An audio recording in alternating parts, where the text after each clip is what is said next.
Counts seminar.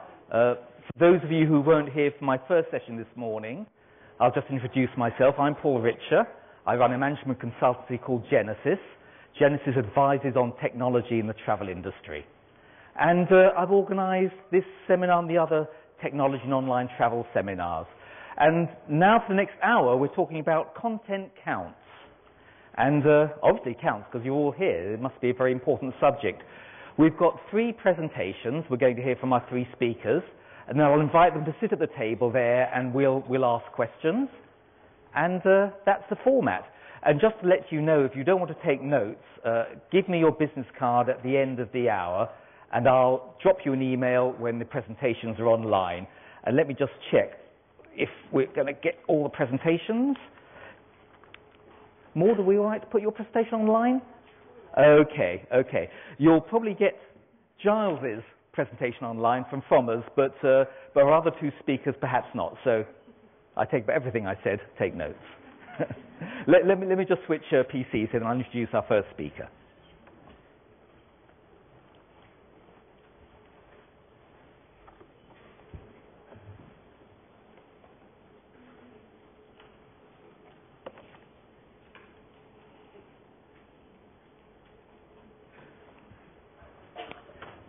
Here we are, ladies and gentlemen. Let's welcome Giles Longhurst. Giles is Director EMEA for From Us Unlimited. Let's give him a hand.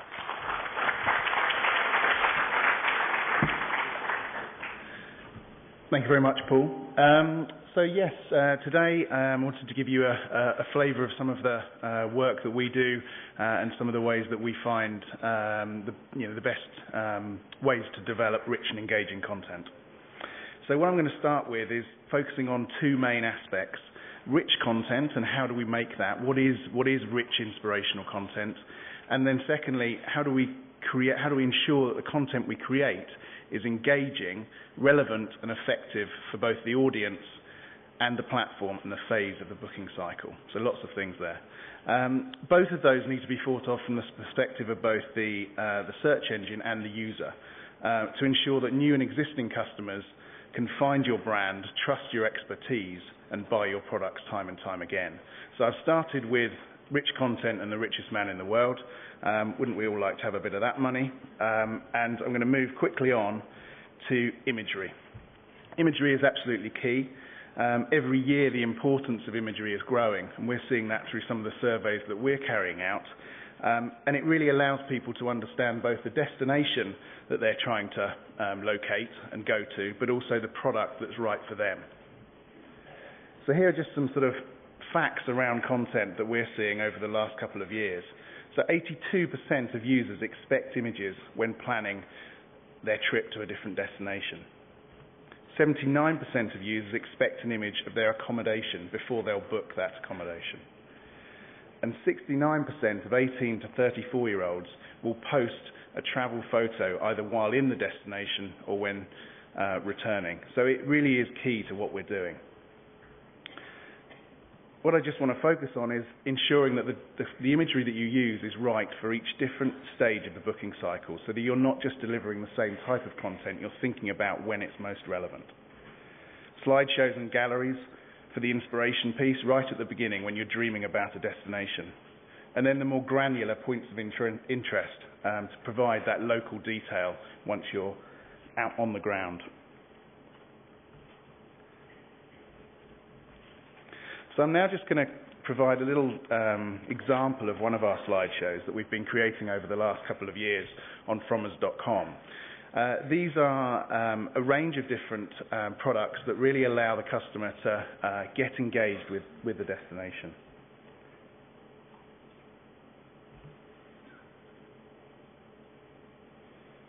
So what we have here is a slideshow of 10 different images of a destination, and it combines the high quality imagery with the inspirational narrative to really tell a story about that destination and provide a range of different aspects, from the big sort of blockbusters like the Vatican or the Colosseum to more of the much smaller sort of local markets and sort of days out and trips that you're going to find. So what the locals are doing in the destination as well as what you might do as a tourist going there for the first time.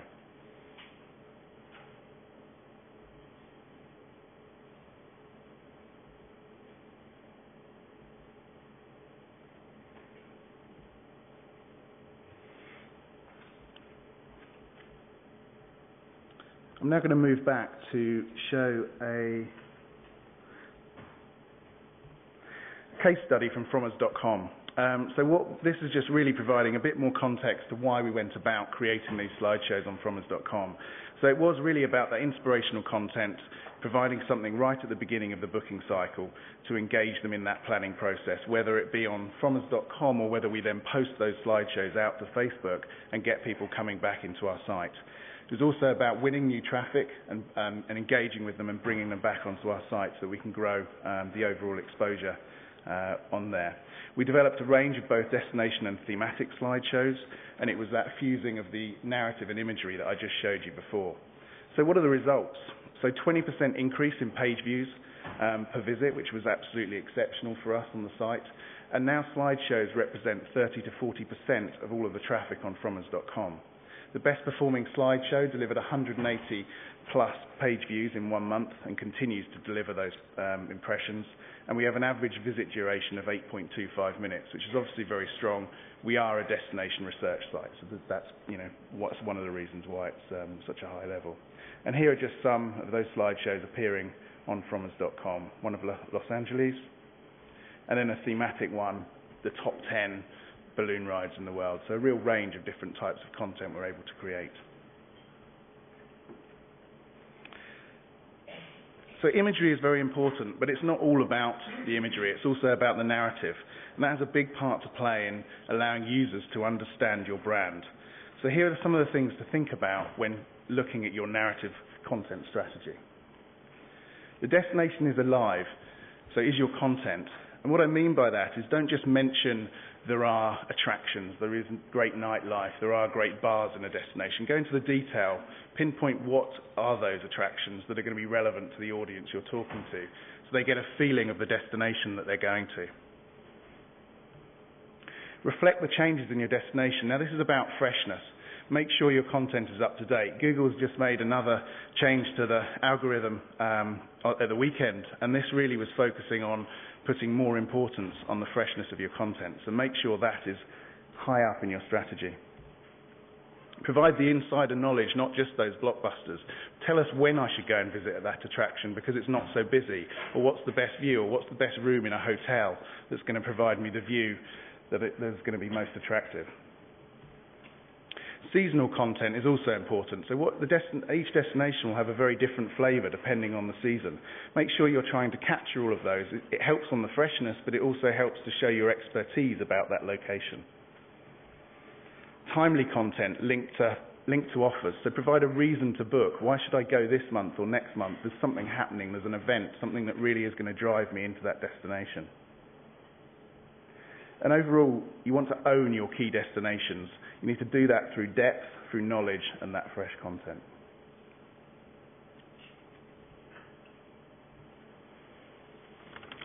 So moving on to audio. I think we're only scratching the surface, really, in terms of what audio can offer in the travel space. And there's really been quite a few large developments over the last year or so. Voice recognition is now mainstream. We really are starting to embrace it. It's not a gimmick, although maybe it's still difficult for us to use unless we're on The Apprentice using our mobile phone talking to it like this. Google Translate.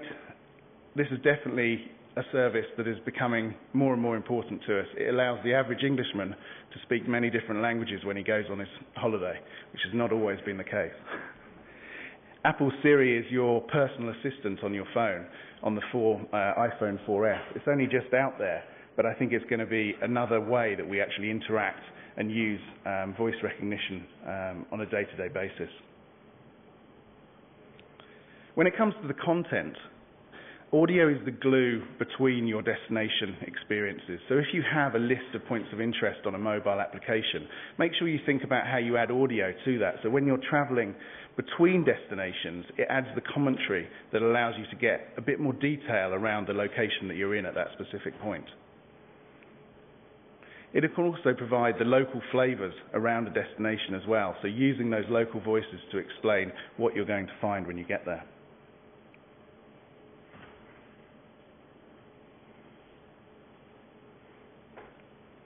So when it comes to video, the growth is unstoppable. We see it, video websites are taking over our lives, the amount of time that we're spending. It's truly engaged in what we do on an ongoing basis. Now, 86% of the internet population in the UK visit a video website at least once during a month. YouTube equates to 70% of all video visits in the UK. And the average session time on YouTube is 20 minutes. I know that from my son. 36% growth in visits year on year to online video websites, which is phenomenal. And by 2015, video-based traffic will represent 90% of all the traffic due to the time that we're spending viewing those videos online.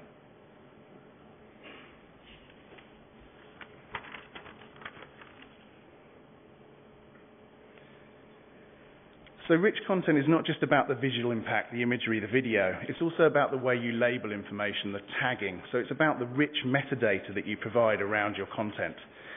This is all of the information that you might find around a deli in New York and how you can use that content to make content work far harder for you. So in the first column, you have all of the practical information, the things that, where is it located, what is it? In the second column, you have what does it offer, what are the products and services, the sandwiches it offers. And in the third column, it's what you could tag that item to within sort of top-level narrative articles on your website. So you have a top 10 delis, you then provide a deep interlink into more information around those delis on your site to provide a really engaging experience.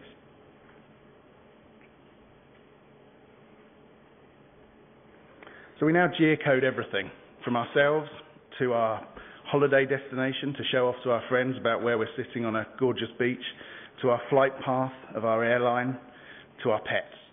So this is a key change in what we need to do over the next few years.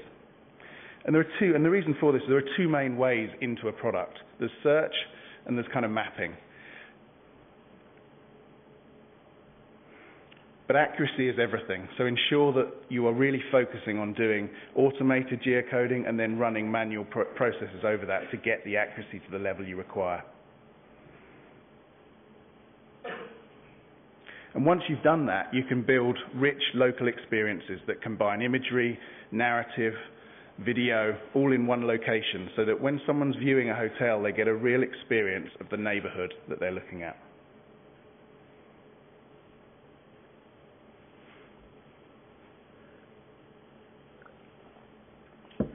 So I'm going to move on to what makes content engaging and how we can make that content relevant. So what we're looking at here is a travel cycle. You might have seen a few of these over the last couple of days, but hopefully this is something different. So in the first section, the black circle in the middle, that looks at the different stages of the booking cycle. The second one looks at the audience interest. What are people really interested in at those different stages? The third one, slightly similar colour, is what types of content you require at those stages of the booking cycle. And finally, how do you want it delivered to you? What is the platform that's important to you? So, I want to go back to the beginning. Right, so at the dream stage of the booking cycle, we're thinking about, how warm is it? I want it to be 30 degrees, I want it to be a beach, I want it to be white sand. And the types of information that I need at that stage are very top level. I want all of the kind of options out there, which destinations, which countries are going to provide those different options for me. And I don't really, in terms of where it's delivered, I want it everywhere. I want it whenever I'm researching, I want to be able to find that, whether it be the desktop, the tablet, or the smartphone. Once it comes to the planning stage, you want more information, but you're still looking at kind of trying to refine your list of destinations. You've decided it's a beach destination, it needs some kind of spa facilities while you're there. You're looking at cities, countries, regions, and again, it's across multiple devices. Once you get to the booking phase, you're looking more granularly. You're looking at the activities, the neighbourhoods that you're going to want content around to find out more about that destination. And you may also want to be looking now at kind of offers, so email newsletter offers or deal sites to provide you reasons to travel and pricing that you can kind of link that to the product and the destination. Once you're in the 24 to 48 hours before you leave for a destination, then it's even more granular. It's the near to information. It's things on a map. Where can I find? What's close to my hotel? What am I going to do when I get there? And then once I'm in destination, I want everything geocoded. I want to build up those experiences on my smartphone. I want to be able to feel and decide what I'm going to do in the afternoon once I've had lunch. Not that I'm hungry. And then in the post-trip, it's about where's next. It's the dreaming again. It's the sharing. It's the providing your content that you've made as well as looking at other content that's out there to try and decide what's going to be right for you next.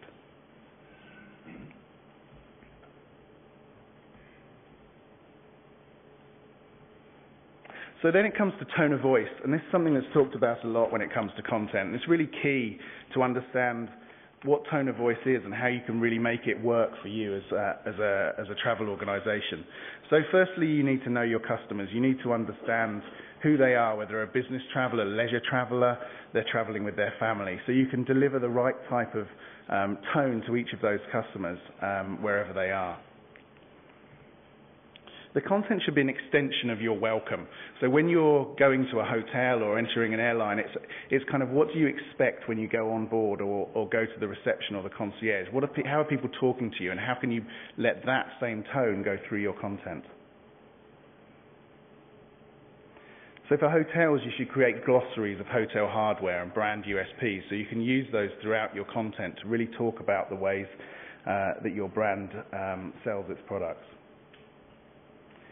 Use set phrases and unique tones of voice to deliver that consistency, but also allow it to scale so that the pricing and the cost of development of this content can be scaled over multiple destinations and multiple languages. Moving on to structure. Where will the content appear? These are all the questions you need to be asking yourself when you're developing your content strategy. What are the user stories the content needs to answer? What questions are those users trying to find out about the destination or product that they need to get more knowledge on? And which information is most relevant to your audiences? But be careful, don't interfere with the booking path. Once someone is actually ready to book a product, make sure it's only the most relevant content. Don't let content get in the way of actually making a booking. Reorder your content based on its importance so you can allow the different audiences to get different perspectives on that same research that your writers might have done. And then most importantly, allow communication between the relevant content and the relevant product. Don't have it in silos. Make sure the two talk to each other. Here's an example of some of the work we've done with Hotels.com in the past, looking at structure, and I think these are some great examples of how content can be structured. The key focus of this was to build them as an authority on the destination, building long-term kind of brand loyalty as well as driving that organic search traffic. Some of the results you can see at the bottom there, top 10 Paris food and drink, number 1 on Google, where to stay in Berlin, number 1 in Google, as well as significant increases in basket value.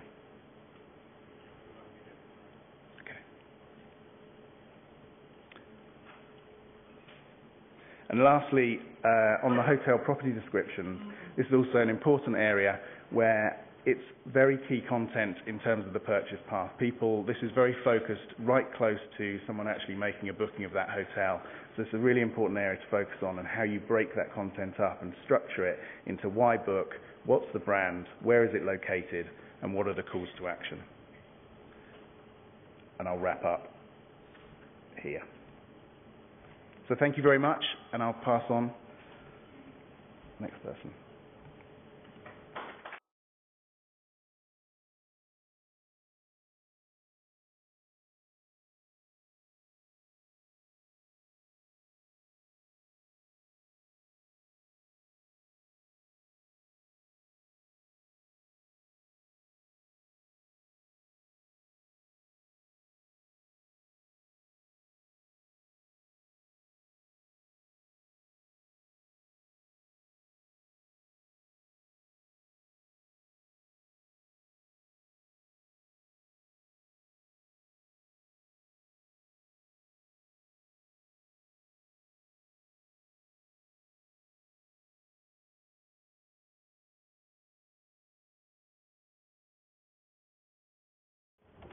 Ladies and gentlemen, let's welcome our next speaker, Terence Mack, CEO of Third Planet.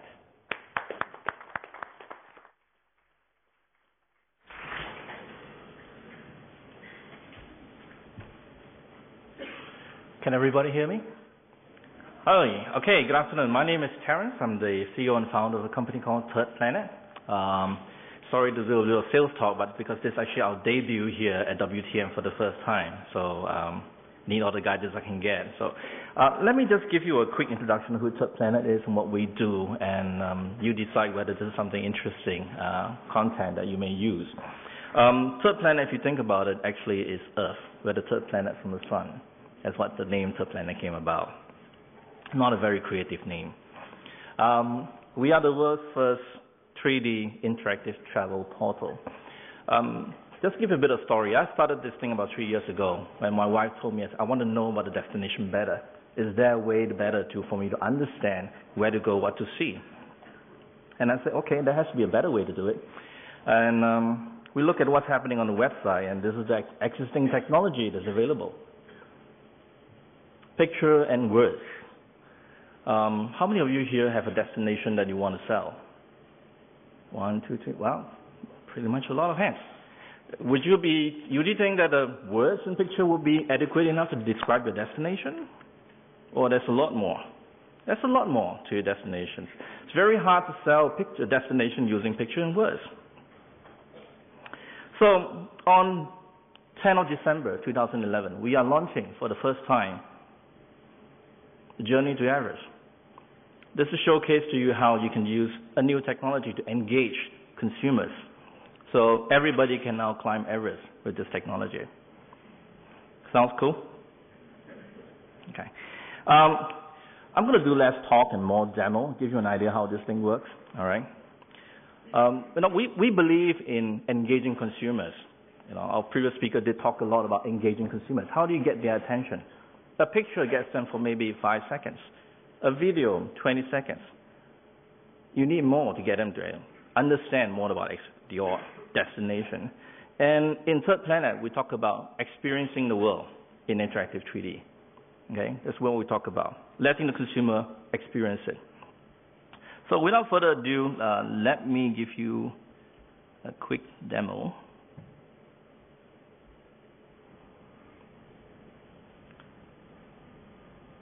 Okay, everybody can see this. Okay, this is Third Planet. It is a web-based interactive portal allowing users to navigate using a mouse and a keypad, showing global destinations. Now, some of you may notice there's a plane flying in the corner. Not sure you can see that.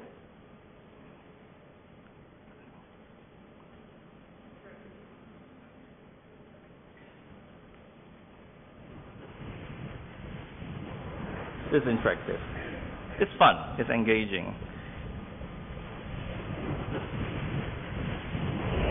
And we can give it to you in 3D.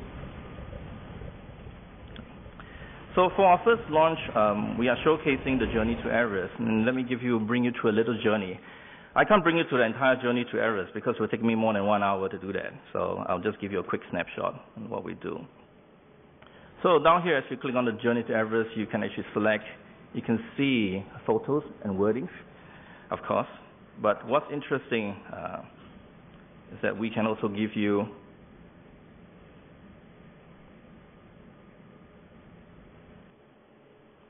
the ability to see it in 3D. So it's online. It takes a while to load.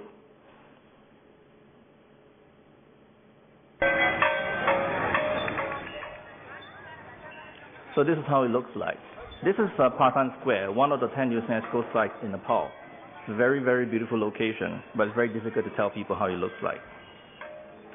So there are 2 modes in here. You can literally look around. It's 360. And you can literally walk in the environment, just like you were there. So I'm sure many of you, when you go to a particular destination, you look at this particular statue and say, what is the significance beside this statue? So we have the ability to allow you to click on and get more information about the location itself and what's so interesting about it. Then we have it done in such a way that for the people who only know how to use the mouse and click, you can just simply click the button and it sort of brings you through an automated tour of the entire location. We believe this is a more interesting way to engage audiences, all right, and sell the destination better.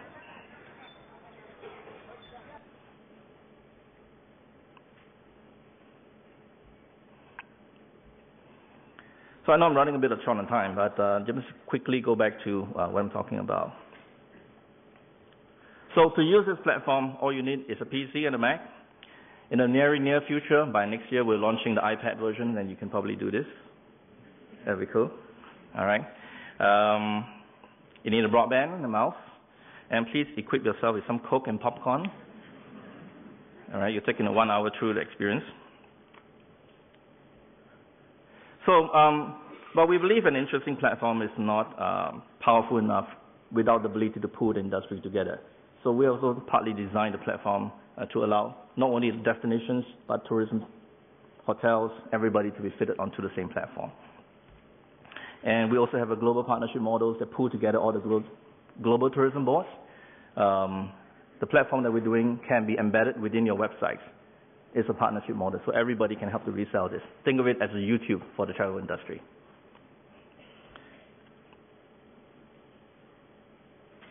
So we are exhibiting here at TT170. Feel free to stop by our booth, have a look at what we are doing, play around with our platform.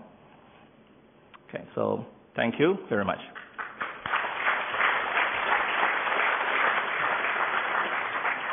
Thank you very much, Terence. Fascinating stuff.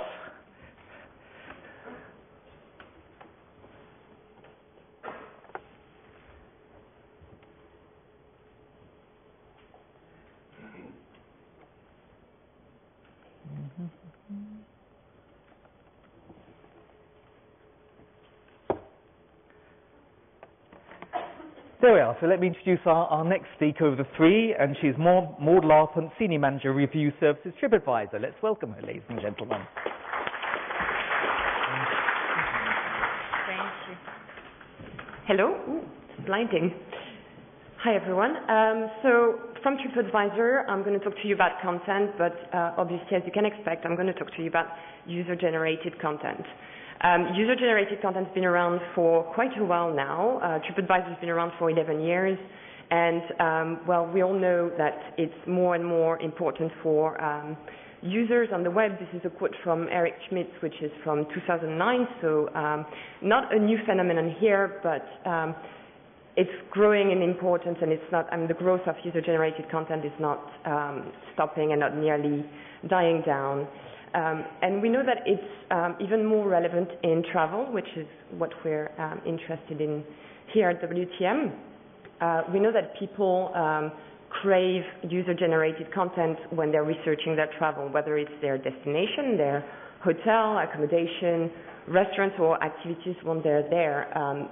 The importance of traveler reviews is really key to people in the planning stage and even when they're on their trip. To the point that some people, not all of them, won't book a property unless it's got reviews online. And that's really showing that this type of content really matters, because people feel like there's something lacking if a property doesn't have a review. It's now come to the point where traditional guidebooks have also sensed the importance of user-generated content and are utilizing this content in print guides, which is really proving that people want this content to reassure themselves before going to the destination, before booking somewhere to stay. So if you buy a Fodder's guide, you will see, if you look at their hotels, they've integrated some little snippets of TripAdvisor content to really reassure their readers, that this is, a selection which is not only based on the expert's opinion, but also on the wisdom of the crowd. TripAdvisor, we've nicely benefited from this trend. We've now got over 50 million pieces of content on TripAdvisor. That's content that we've gathered over the last 11 years, as I've said, and you can see that content calls content, so takes some time to grow to significant volume of content that's relevant to users, but once you start gathering pace, it's almost exponential. And TripAdvisor, we're really known for hotel reviews, but it's not just about hotel reviews. We've got 8 million traveler photos on TripAdvisor, which help people decide where to go, where to stay. It's showing the good. On our site, you can see all those nice pictures of hotels, but also destinations. It's also showing the not so good.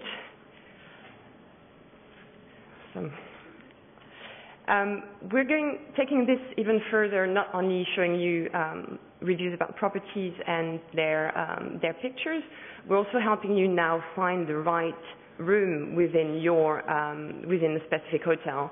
So if you go on a hotel page now, you can see here, you can read traveler tips, and there you've got all those very useful tips. So for example, if you go to this hotel, do not stay in room 133. It's next to a power generator or something. It's quite nice because obviously you're spending quite a bit of money when you're planning your holiday, and you don't want it to be ruined by that kind of thing, even if the hotel overall is really nice. So that person wrote a really positive review about the hotel overall, but that's something that you would like to avoid, being in the worst room in the whole hotel. We also believe that users are looking for different content on different platforms. So this is showing you the evolution of what content we made available to our users on their site, and maybe that can be useful for you when you're thinking about your strategy on mobile. So originally just our normal website on a tiny little screen, so not very useful. And then we launched an app on iPhone called Local Picks, which was using the capability to geolocate the user and to bring recommendations that are nearby where the user is. So it was really focused on restaurants because we thought that's what people were more looking for at the time. We also launched a very quick version, very functional, more easy to use version of the mobile of our site for mobile. So very early version here, very quickly developed. And now today we're looking to now that we've sorted out kind of the functionalities, we're looking at what content really matters when you're on the move, on the go. So obviously the near me now is essential. That's why people use their mobile. They're looking for things not too far from where they are or where they're going. We also found that people were looking for tours and lists, so like the top recommendations within the destinations, user-generated, of course. So when you're on the go, you can see what other tours people have done and recommended and submitted on TripAdvisor. One last thing here is saves. So while you're browsing, you can save some pieces of content or properties to go back to them later on. That's a feature we had on the web for quite a while, and that wasn't necessarily massively popular. However, on the mobile, we found that it was really, really useful. So very different uses and very different content for mobile platforms. So if that might be something you want to keep in mind when you're looking at your mobile strategy. On the iPad, we've got the version on the iPad where you can go like that. So we've launched the augmented reality. So basically it's using Street View. You've got the little L in the corner with the map. And it's overlaying different recommendations and properties and their ratings and their reviews.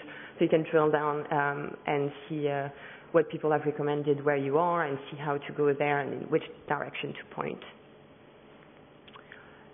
Very new, we launched some mobile city guides. So we had our apps, which were allowing you to consult the whole TripAdvisor content, so not city-specific.